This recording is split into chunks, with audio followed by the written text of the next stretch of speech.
Okay, welcome everyone to the Food Day webinar, Eco-Kashrut, How Judaism Informs Our Ethical Food Choices. We are so happy to have you all on this webinar today. Today is actually Food Day, as you can see the big logo, October 24th. It's the nationwide celebration to raise awareness of the policies and actions we can take to promote healthy, affordable, and sustainable foods. And for this webinar today, we are joined by two speakers who are leaders in the ethical food movement. First, we will hear from Rabbi Mary Zamore, who is the editor of The Sacred Table, Creating a Jewish Food Ethic.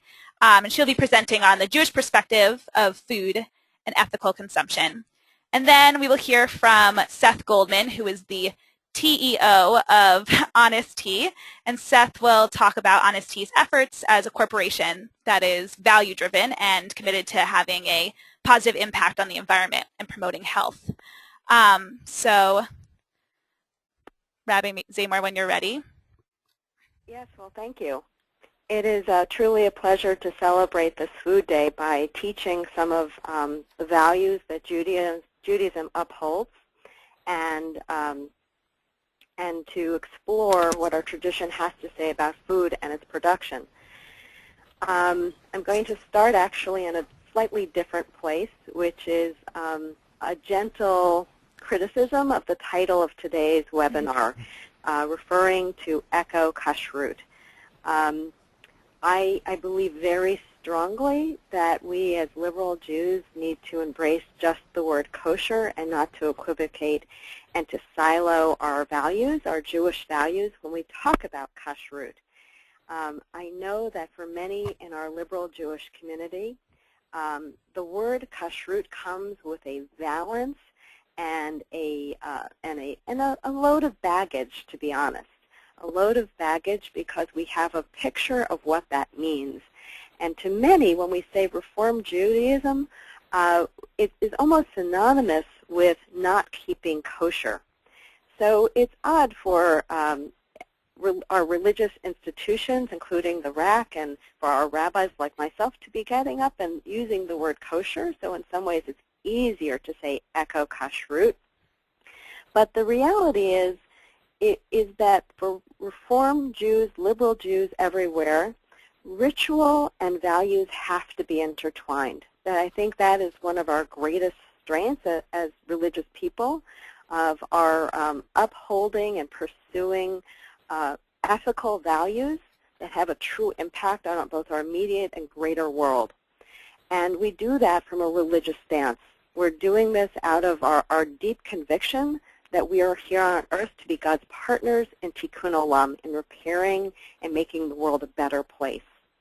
So when we talk about kashrut and what we can do with it and what we can do with our relationship to food and its production, really we should be training ourselves to think of kashrut as looking through our Jewish lens at food and its production.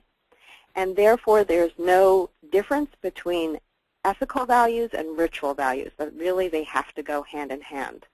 And like everything else in Reform Judaism, that we get to educate ourselves, pick and choose, have independent freedom.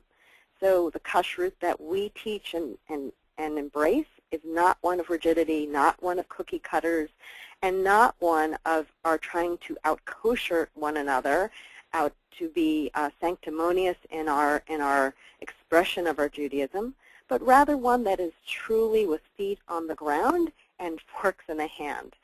And so that's why I bring this first text, Deuteronomy 30, verses 11 through 14, because I think it speaks so beautifully of what kashrut can mean to us. And so, oh, it just disappeared, I think. Oh, sorry. So it's coming back yeah. In a second. So here it is again. The text, many of the texts I'm bringing today, in fact, are read in many of our congregations at the high holidays, and I think it's no mistake that these texts are our most important days, our most communal days of prayer. This text itself is not classically about food and about our ethical relationship or even ritual relationship to food, but as I read it and teach it, I think it has a great deal to teach us about that. And so here we see, for this commandment, which I command you this day, is not too hard for you, neither is it far off. That's just an amazing, beautiful stance to take. This is something that's intimate. This is something that is for all of us. And what is more intimate and more integrated into all our lives than food? It is not in heaven that you should say, who shall go up for us to heaven and bring it unto us and make it us to hear it, that we may do it. Neither is it beyond the sea. And then it goes on. But then the word is very near to you, in your mouth and in your heart, that you may do it. So it's not rachok, it's not far, but it's karov, it's very near to us, and it's the picha, it's in our mouths. And I think this, even though classically this is interpreted as Torah and God's greater law, that here we can read it as the laws that pertain to eating and food production. And we have that intimacy with food. It shapes who we are. It shapes our society. It shapes our relationship with those immediately around our table and our community, and the relationship we have with the person who's in the field, in the factory, whether it's here in America or throughout our global economy. So now we're going to go to a new slide, the next one. And here we have some very direct laws. The first one being from Leviticus 19. We call this the Holiness Code. This, of course, is, again, a centerpiece of our high holiday readings, and talks about linking all these laws to God's holiness. And this, again, is a very nice way to see that ritual, our belief, our faith, is deeply steeped in ethics, and that these two things are not siloed separately into two different types of eating, one ritual, one ethical, but rather they have to be intertwined. That we have to know that when we eat something, if somebody has been enslaved or oppressed or underpaid, held back economically, and not treated ethically, that food may be ritually kosher, but it can't be kosher to us. And the same for the way it treats the animals and our environment and our health. That we have to see that as not kosher to us. But on the other hand, the rituals that we do uphold, they have to point us back to the ethical. It has to be a partnership between the ritual and ethical. So here we very clearly see the two laws, Leviticus and Deuteronomy, which are the proof text, the roots of the Jewish value of oshek, of, here it says, lo ta'asok.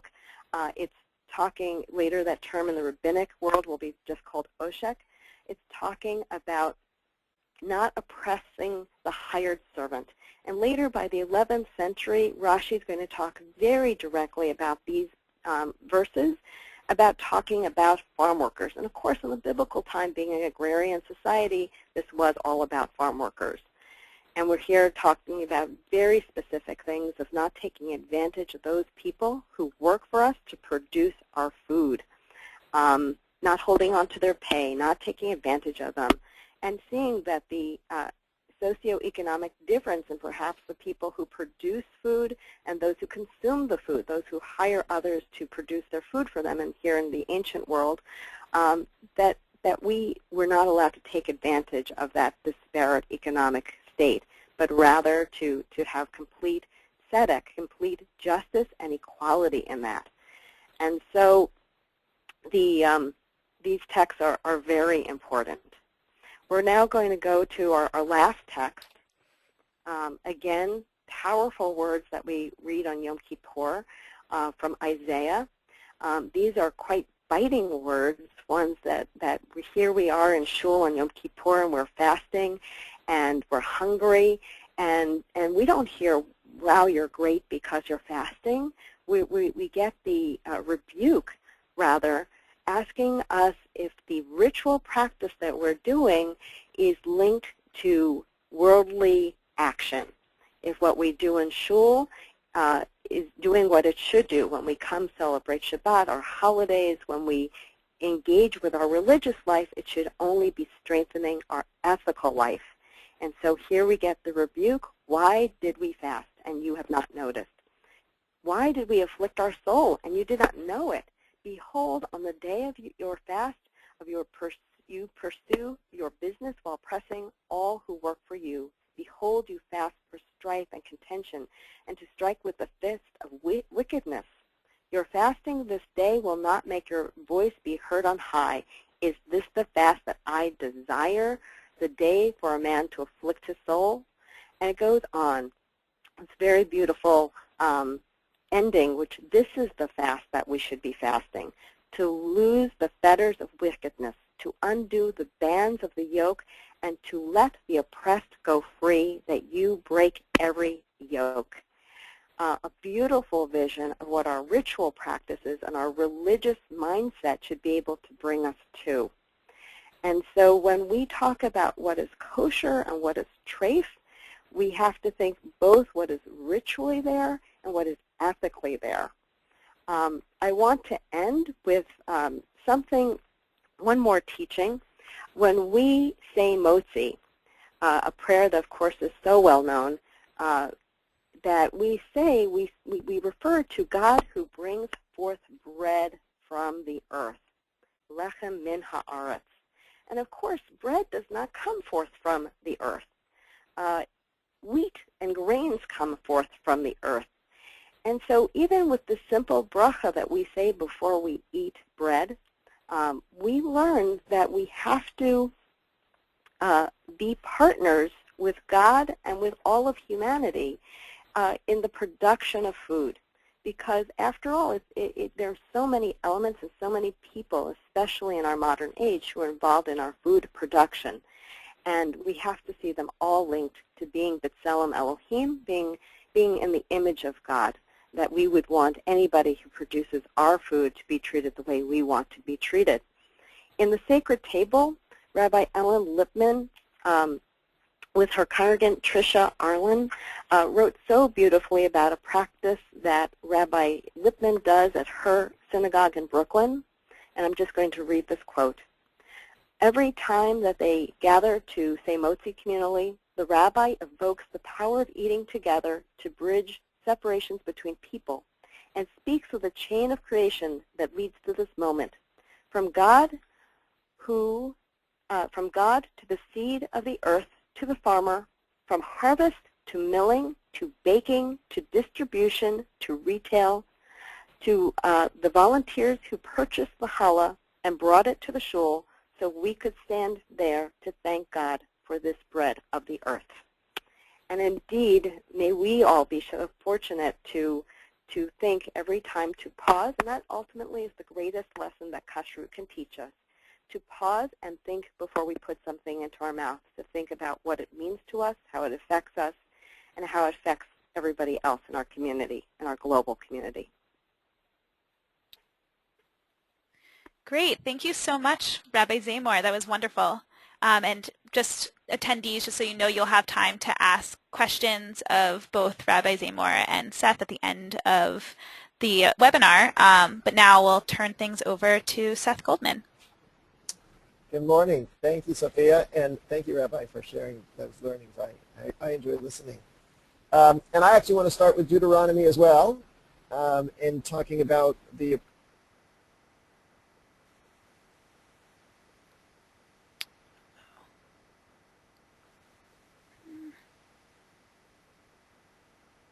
No.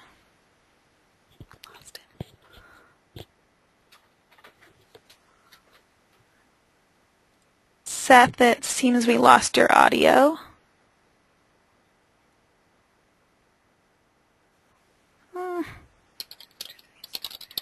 But we gave away all of our profits to charity. Then, from my point of view, we would only be fulfilling half of the element of justice. So it's important not just to pursue justice, but how you pursue it is equally important. And so that's certainly informed how we built Honest Tea. And I want to share with you just a few thoughts about how we sort of take that mindset and put it into a business mode. So first off, I would, and I guess, Sophie, will you just advance the slides as I thought? Mm-hmm. Yep. Okay, so first of all, just to share with you a little bit of a uplifting moment from what was a rather otherwise a dismal month. in Washington, D.C. This is a picture of President Obama signing the executive order to make sure the military got paid during the furlough. And if you notice over on the corner of the Resolute desk there, he's got a bottle of Honest Tea. So it was nice for us to be a part of that moment, even as my wife pointed out that he was not using a coaster on the desk. And of course, we would have preferred that the label was facing out, and someone said I should Photoshop that in, but I said, well, that wouldn't be honest. I should use that. But nonetheless, it's nice to know. And it is actually, I mean, it's of course a little lighthearted, but it's very interesting. When was the last time you saw a president with a brand? You know, they're usually very impartial, and so I actually think this was not a totally accidental moment.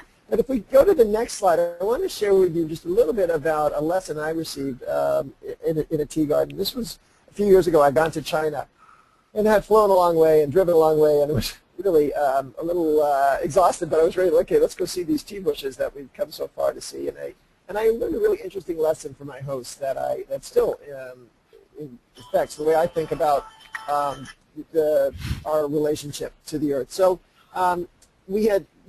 they brought me to the edge of a river, and at the edge of the river, I said, well, where are the tea bushes? Because we come so far, let's get to these tea bushes. And there wasn't any bridge. And I said, well, how come there's not a bridge? They said, well, they gave me 4 interesting reasons. Number one, if we build a bridge, we just don't have the ability. We're not a wealthy community. We can't just put up a bridge because that might be economically expedient. Number two, there's a lot of flooding, so we could build a bridge and it might be underwater at one point and far away from land at another point. Number three, this is an organic tea garden, so there's no need for large bags of chemicals or heavy equipment. But the most interesting thing they said was if we build a bridge, then there'll be a road, and if there's a road, there'll be infrastructure. If there's infrastructure, there'll be pollution. And so instead of a bridge, this guy came up in a bamboo raft, as you see here. And then on the next slide, you'll see we got our feet a little bit wet, but we were transported across the river. And on the next slide, we see we ended up in the tea garden. But for me, it was a very interesting lesson because it was, I saw a situation where I said, here's a problem, meaning no bridge. But my hosts, for them, saw a situation and said, this is the solution. How do you keep a pristine garden protected in a place like China where there's runaway development? And for them, not having a bridge was the solution. And it was a really interesting, helped me reevaluate the whole way I think about problems and solutions. Our society is so solution-oriented, and so we think about organic agriculture. If we see, or non-organic agriculture, we see pests, we see weeds, we say that's a problem, and we have a solution. In this case, chemical pesticides and chemical herbicides. But as we now know, those solutions have other problems. And sometimes I say we're creating so many solutions. It's breaking up.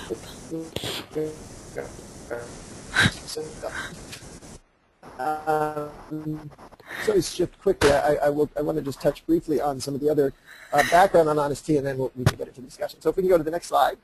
16 years ago, if you had told me I'd be running a nonprofit, that I was an organization helping to eliminate billions of calories from the American diet, supporting the growth of organic agriculture, and promoting fair trade labor, and I would have said, well, that sounds like a great nonprofit or a great NGO or a great government entity. I would never have guessed it was a beverage company, let alone one that is now part of the Coca-Cola company. And so for me, Honest Tea has been an interesting evolution and experience of how to create, pursue a mission through a for-profit entity. And the company started, to the next slide, with the ideas for it started in the Yale classroom with my co. It's breaking up.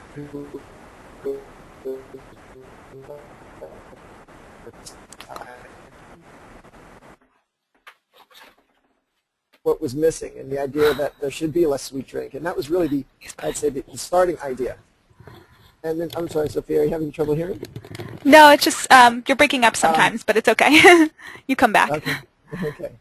Yeah. So we agreed that there was an idea to make an opportunity to make a less sweet drink, and so we made some samples of tea in my kitchen, and I brought them. I put them in thermoses, and I brought them with an empty Snapple bottle to the local Whole Foods office. and presented them to the buyer. And the buyer said, great, we'll take 1,000 bottles. And of course, that was a little scary because we made it anywhere but my kitchen. But we figured out how to make the product. And starting with a less sweet drink, we then evolved to make the first organic bottled tea, and then made all of our line organic. And then in 2003, we made the first fair trade bottled tea. And then in 2011, managed to make our entire line organic, fair trade as well.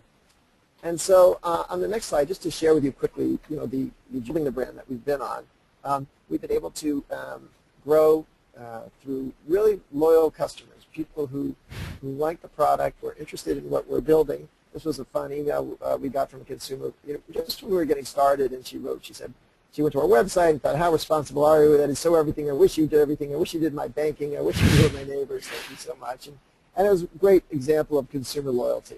And then if we go to the next slide. So those kind of consumers, we've got this guy in California with the Honest Tea tattoo. So some people really embrace the brand and feel it and live it in a way that is perhaps not totally normal or not what most brands experience. We'll go to the next slide. I want to just share with you a little bit about how. So one of our challenges building the business, well, we were resonating with consumers, but we would go to the beverage distributors. And by the way, these cartoon images are from a book that I've just put out with my co-founder, Barry Gelbuff. It's called Mission in a Bottle. And this was the story of us trying to get beverage distributors to carry our product. And because what we were offering was so different from the existing options, the beverage distributors were not very receptive. And they would say it wasn't sweet enough or it was too expensive. All the, basically trying to, I would say, take away all the elements that made us different. And on the next slide.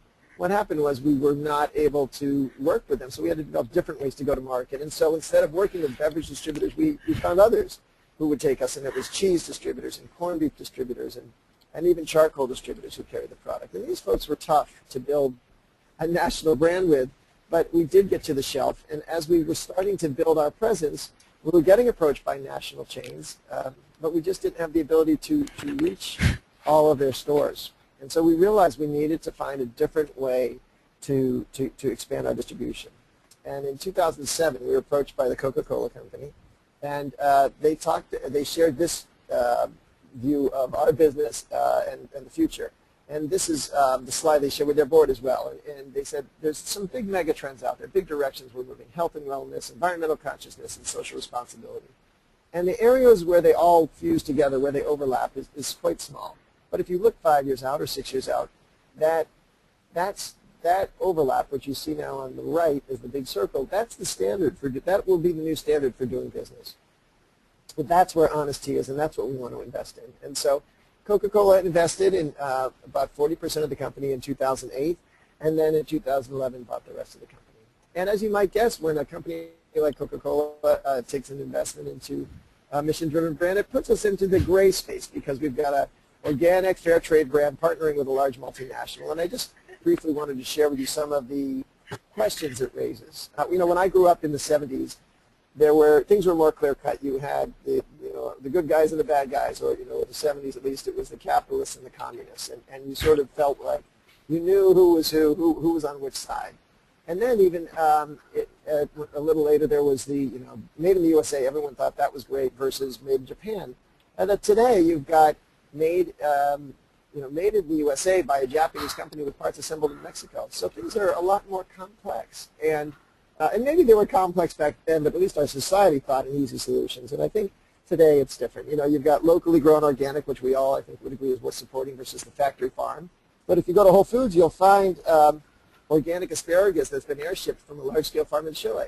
So it's organic. Well, that's good, but the fact that it's flown on a plane can't be good for it. And I think, this is a great example of why we need a system of ethics to decide these things. Society, isn't going to be making decisions for us in the same way. And so being able to look at the world with a spiritual set of values does help you evaluate these kind of situations. And, ultimately what it means is if you have a commitment to sustainability, like we do, sustain means to nourish and uphold. And yet, we operate in a consumer economy, and consume means to devour and destroy.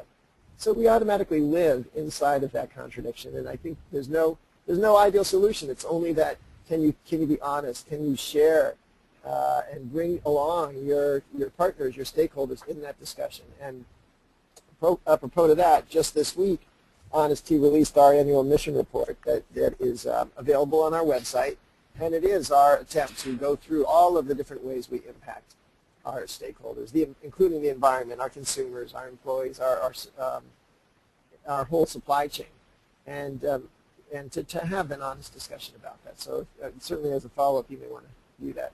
I know we're running short on time, so I just want to touch on just two last points that are showing, I particularly touch on, I guess, the Jewish aspect of the work that we do. One is that as we partner with Coca-Cola, we've certainly expanded and grown. And for us, it's meant growing distribution. So we have now, when Coke first invested, we were in 15,000 stores. Now we're in over 100,000 stores. So for us, that's a clear, example of the mission growing. The others around our supply chain. When Coke first invested, we were buying about 800,000 pounds of organic ingredients. This year, we'll buy over 5 million pounds of organic ingredients. So for us, the scale of what we do has changed. And then another area where we've had an interesting expansion is around innovation. We used to have we had a line called Honest Kids that we brought out, and it was really started by the fact that I used to make lunch for my kids, and I realized my son realized I was putting really sugary drinks in his lunchbox, and he said, why am I drinking really sugary drinks if you're selling healthy drinks to grown-ups? And so we brought out a line called Honest Kids, which had, instead of 100 calories per pouch, which is what the market had, we had only 40 calories per pouch. And just this year, working with Coca-Cola, we actually took out all of the sugar that was in it, and we sweetened it only with organic OU kosher white grape juice. So nutritionally, it's the same. It's still 40 calories. But what's interesting is that when you can switch out only have grape juice, it looks much better to a parent, to a shopper. And the other thing, the element of this that was interesting was we ended up owning, as a result of this, more than half of the world's supply of OU kosher white grape juice. And we actually had to fly rabbis to Turkey and to Argentina in order to be there for the harvest. So it was quite an experience, but the line has done extremely well. It's actually more than a third of our business. So because I've been talking a little longer than the allotted time, I will stop there, and I'd be happy to share some comments just in question and answer. Great. So yes, we are opening it up now for questions and answers. Feel free to ask a question on the sidebar, and I will answer it. I will ask it aloud. And the first question we have is, oh no, sorry, just kidding. That was, here we go. Oh no, that's not. Please feel free to put in your questions if you have any. Well, we're waiting for questions, Sophie. Yes. I just wanted to say something to reflect on Seth's really lovely presentation. Great. That one of the things, I think everybody who clings to these ethics and values needs to really recognize is that when people like Seth can create a viable for-profit model, that's a huge thing. That's a very good thing, actually, because this isn't only the realm of nonprofits, and that ultimately, when both the consumer and the producer buys into these very important values, will food production change.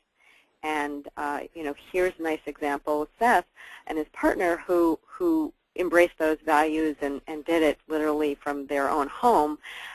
But we can all do it from our own homes too as the consumer, that we can really vote with our forks in terms of what we buy and how we relate to food.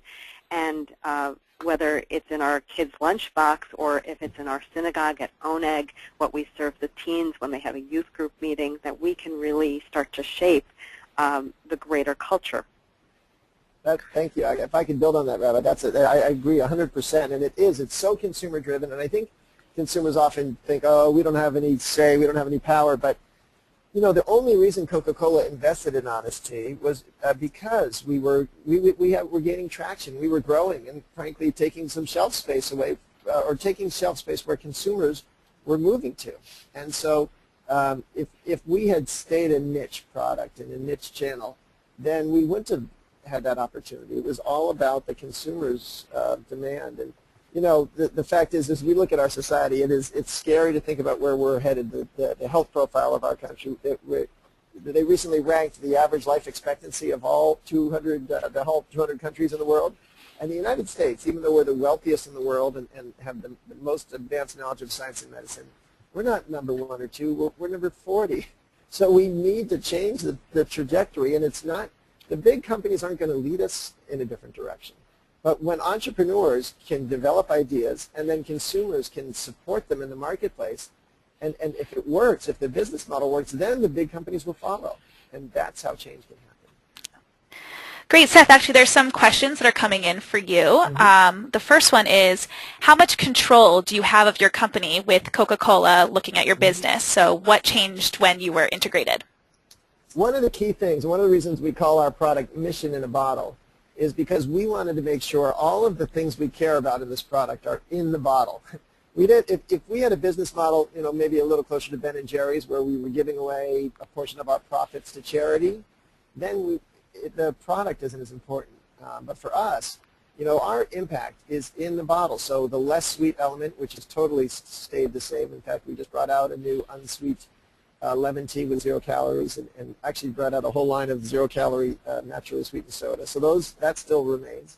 Then organic, all of our line still remains organic.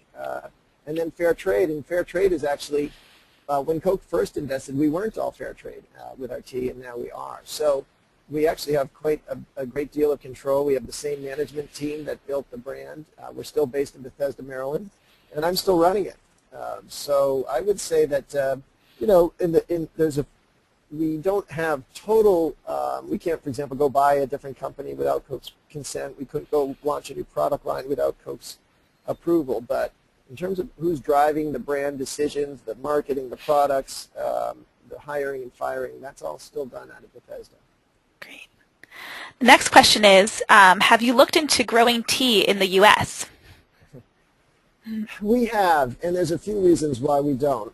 First of all, it is a very labor-intensive product, and there's some wonderful videos on YouTube of our trips to the tea gardens. But you'll see it's hand-picked, and so that's not something that lends itself well to the United States. The other fact is that it grows best in mountainous soil, which we don't have in the U.S. in the same way. Also equatorial mountainous soil. So we have mountains, we have equatorial land, but we don't have both. And so there really isn't any tea grown in the United States. There's a few novelty tea gardens, but we do source peppermint and spearmint and some of our juices from the United States. Great. Following question is, what do you use to sweeten your no-calorie beverages in a certifiably healthy manner? Yeah, we use organic stevia, which is a leaf-based sweetener that's originally indigenous to South America. And then we also use erythritol, which is a 0-calorie sugar alcohol. And so one part of our line for Honest Fizz is organic, but there are 3 others that are not. And at this point, the organic 0-calorie sweeteners are still very costly. Okay. The next person says that I love hearing about what Honest Tea is doing with respect to their organic and health standards. Is there any work being done to address the environmental impact of the single-use containers for their juice, pouches and such? How does that impact the packaging weight into the decision-making? So it's a very relevant question because, you know, going back to that whole shades of gray, here we are, a company committed to sustainability, producing hundreds of millions of packages, single-serve consumption packages. And as we all know and probably lament, U.S. recycling rates are in the 30% range. So even though I'd like to think most Honest Tea consumers are more conscientious, you know, 2/3 of what we're selling ends up not in recycling streams. And so we have a lot of different initiatives. First of all, certainly is trying to think about how we lightweight our package. And we've been leaders in developing lighter weight packages, and even the pouch, which is a not recyclable package, we look at the environmental efficiency of it though. So you've got a glass bottle, which is actually by weight, 70% of it is liquid, 30% of it is packaged. It's not a very efficient package because the pouch, 3% of it is packaged and 97% of it is product. And so what that means is, if you assume only 2/3 of these are going to be recycled or reclaimed, then a lot more waste, land mass is occupied by the glass. So we do look at the efficiency of the package, but we also are looking into how to make the source of the package more efficient, and so we're more environmentally friendly. So we're working with Coca-Cola to develop a plant-based resin that is recyclable. And then finally, we have a national campaign called The Great Recycle, where we go out and encourage people to, we incentivize them to recycle, and we reward them for it and educate them at the same time. And we've collected hundreds of thousands of bottles through that campaign. Great. And the last question is, are your tea leaves floated in from China or other places? And this question challenges, is that the same as asparagus sold at Whole Foods? So first of all, they're shipped by boat, and it's not the same because those tea leaves are so lightweight and efficient. So what I mean by that is a container of asparagus, will basically feed, let's say, I don't know the number of families, but if it feeds 100 families for a week, that will, that's maybe what happens. But if you ship in a container of tea leaves, it's a very, it's a dense ingredient that's extremely lightweight. So it is, the yield on it produces a lot more tea, right? It's sort of like a concentrated ingredient that then can serve, actually for us, a container of tea can last us for several months, feeding hundreds of thousands of people. So it's a far more efficient and concentrated product. And Sophie, I don't know if we have time. I'd love to just share one last teaching I got from my son out of his bar mitzvah, which is a very Jewish-related theme. Do we have time for it? Yes, please. Yeah. So my oldest son, who's now 21, but on his bar mitzvah, he had the Torah portion re'eh, and he is he was questioning. The re'eh deals with the laws of kashrut and how to prepare the animal for slaughter, and it talks about how you should pour out all the blood because you don't want to eat the blood because the blood is the life. And my son said, well, if you don't want to eat the life, if you're concerned about that, why not don't kill the animal? And if you don't kill the animal, then you're definitely not going to eat the life. And that actually, he used that argument to persuade me and in turn the rest of our family to be vegetarians. So we've been vegetarians ever since then. And that's just from my point of view, a very Jewish foundation to that change in our dietary habits. Great. Thank you for sharing that. See, I'll give another second for some comment or questions to come in. I just wanted to apologize if anybody had sort of technical difficulties with viewing the webinar. It will be available online after. It would actually be available on the Religious Action Center, the RAC YouTube page. But just to wrap up the webinar, I just want to thank everyone again for joining us, especially Rabbi Zamore and Seth Goldman for being on this webinar today. I'm sure at this point a lot of our listeners are wondering which, sort of ways they can be more involved in the Jewish food justice movement, and I've actually provided some links that you can check out. We have resources both on our own website, all sorts of ideas that you can do both in your communities and in your personal life. We also have a link to the Shulchan Yarok, Shulchan Tzedek page, which talks about some food policies for your synagogue and developing new and improved food policies. And the last link is to one of our partner organizations, Green Faith, and this page that I linked to specifically also talks about food's role in all faith, not just Judaism. So while today is officially Food Day, you can be engaged in food justice by developing new food policies for your synagogue or community, or maybe even hosting a sacred table party where you discuss the essays from the book over a meal of local, sustainable food and, of course, honest tea. And there are many ways to engage both on the personal level and through your synagogue life and your community life. So hopefully these links will be inspiring. Thank you all so much. Also, if you'd like to just reach out to me personally, my name is Sophie Golomb, and I am the legislative assistant at the RAC that works on the environment and food justice. And my email is sgolomb, sgolomb@rac.org. So please feel free to reach out to me. And thank you all so much for joining us. And thank you, Rabbi Zamore and Seth.